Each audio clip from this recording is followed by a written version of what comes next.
আলুটা তেলে ভেজে লাল লাল করে যদি গোশের মধ্যে দেওয়া হয় না, তাহলে মাংসটা খেতে খুব মজা লাগে।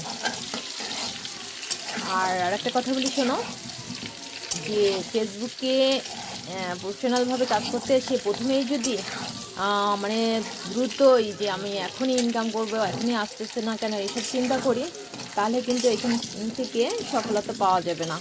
এখানে ধৈর্য ধরে কাজ করতে হবে, এবং তাহলেই দেখা যাবে যে সফলতার মুখ দেখা যাবে। প্রথমেই যদি আর্নিংয়ে মানে চিন্তাভাবনা আমার হচ্ছে না কেন এইসব চিন্তা মাথায় থাকে, তাহলে কিন্তু সে ব্যক্তি তাড়াতাড়ি সফলতা দেখতে পারে না।